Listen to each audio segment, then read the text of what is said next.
There's no other way. The words landed in the room like a stone dropped into still water. Not shouted.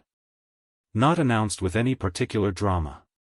Just spoken, quietly, firmly, with the kind of certainty that only comes when a decision has already been made long before the meeting ever began.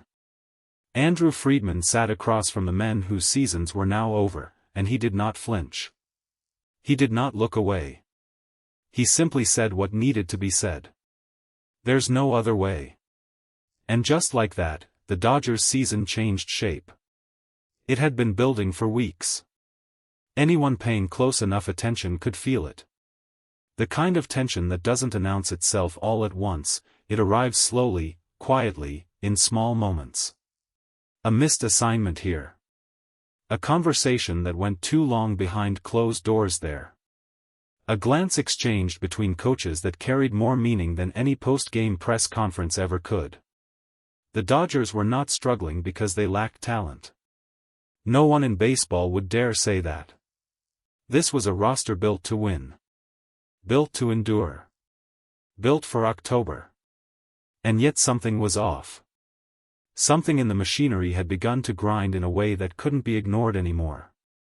So the meeting was called. Not a routine check-in.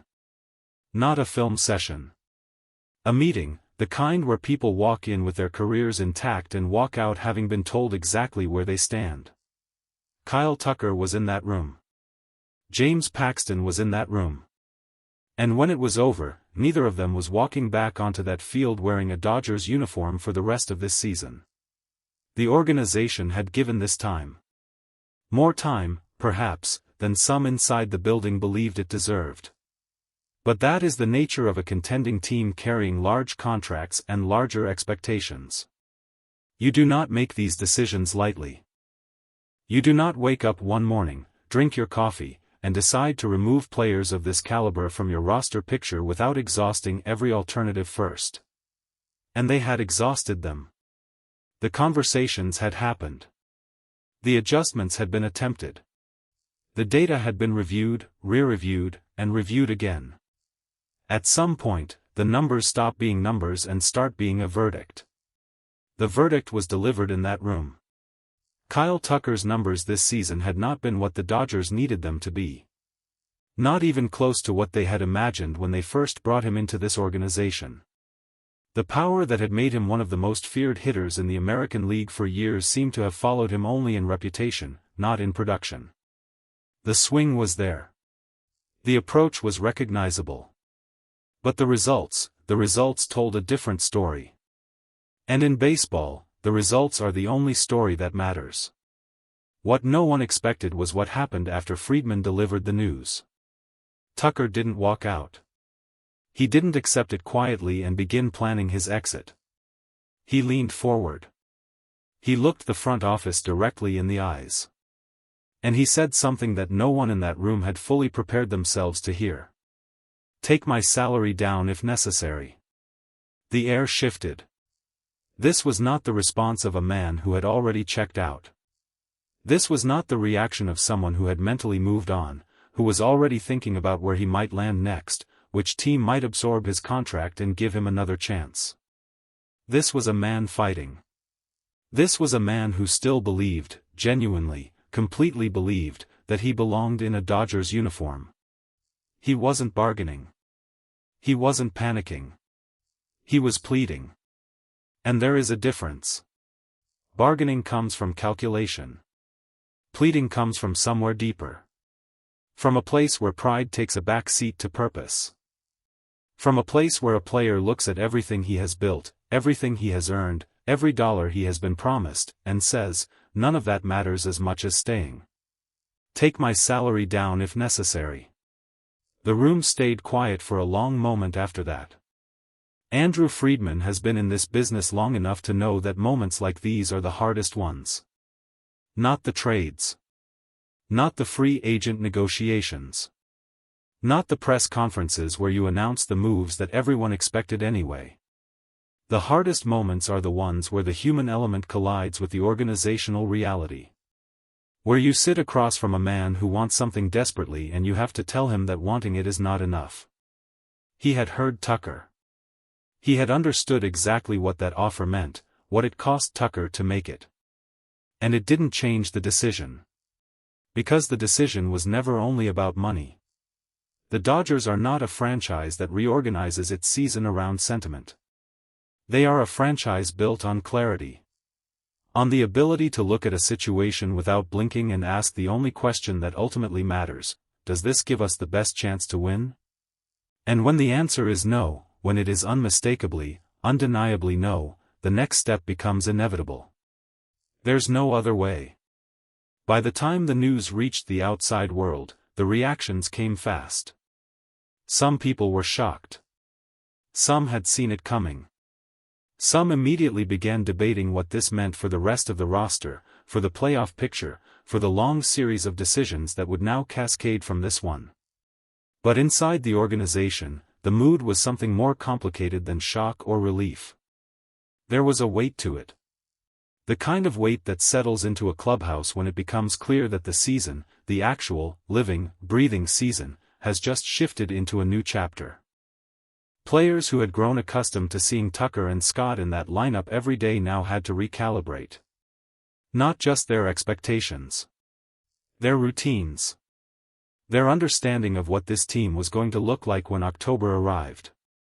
And make no mistake, the Dodgers are still planning for October.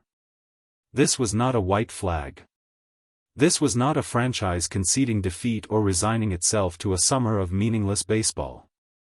This was a franchise making the kind of difficult, uncomfortable, necessary decision that separates the organizations that win championships from the ones that come close and wonder why. The Dodgers have been here before. They know what it costs to get there. The third player whose season ended did not have Tucker's moment in that meeting room. There was no dramatic offer, no salary concession proposed, no final attempt to change the outcome. The decision had been made and it was delivered cleanly, clearly, without extended conversation. Sometimes that is the more difficult version of this story. Not the one where you fight and lose. The one where you never quite had the ground to fight from. Where the decision arrives and you understand, somewhere beneath all the instinctive resistance, that you understand why. 3 players. 3 seasons, officially over before the calendar has even fully committed to summer. The Dodgers reorganized their lineup not with celebration but with purpose. The names that would now fill those spots carried the weight of elevated expectation. Every at-bat, every defensive inning, every at-bat in a high-leverage situation would now carry a silent subtext: you are here because someone else could not be. That is its own kind of pressure. In the press conference that followed, Friedman spoke carefully. He always speaks carefully. It is one of the qualities that defines him as an executive. The ability to say exactly what needs to be said without saying more than is necessary. A reporter asked him directly, was there any moment where the Tucker conversation gave you pause? Was there any point where the offer he made changed the calculus? Friedman nodded slightly. He didn't answer immediately. He placed both hands flat on the table in front of him. His expression was not cold. It was not indifferent. It was the expression of a man who understood the full gravity of the question and was choosing his words with the kind of precision you only develop after years of making decisions that affect people's lives. When he finally spoke, his voice was even. Kyle is a professional in every sense of that word. What he said in that room showed exactly the kind of character that made him a target for this organization in the first place. That didn't go unnoticed. That didn't go unappreciated. He paused. But our responsibility is to this team.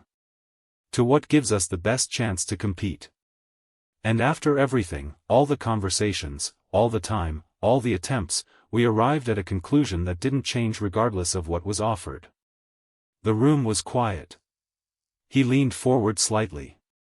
There was no other way. Somewhere in that building, Kyle Tucker was processing the end of something he wasn't ready to let go of. The offer he had made, take my salary down if necessary, would stay with him. Not as a regret. Not as a moment of weakness. But as evidence of something that numbers and analytics and front office meetings can never fully quantify. He had wanted to stay. He had wanted it badly enough to offer something that most players in his position would never consider. In a sport defined by contracts and leverage and the careful protection of earned income, he had been willing to tear all of that up for one more chance. That means something. It doesn't change the outcome. It doesn't reopen the season that just officially closed for him. But it means something about who Kyle Tucker is as a competitor, as a player, as a person who still believed, even at the very end of that conversation, that the best version of his story hadn't been written yet. The Dodgers move forward.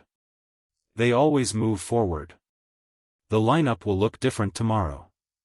The roster page will carry new names in spots that once belonged to familiar ones. The coaching staff will recalibrate. The front office will monitor what comes next, ready to make the next necessary adjustment with the same clarity and the same willingness to accept difficult truths.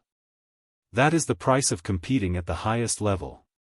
That is the cost of being the kind of organization that doesn't accept comfortable answers when uncomfortable ones are closer to the truth. 3 players. 1 meeting. 1 sentence that carried the weight of an entire season's worth of deliberation. There's no other way. The Dodgers said it. They meant it. And now the rest of this season will be defined by whether the decisions made in that room, the ones that hurt, the ones that no one celebrated, the ones that required a kind of cold organizational clarity that is never easy to watch, whether all of that adds up to the only thing that has ever mattered in Los Angeles. A championship. Everything else is just the story you tell on the way there.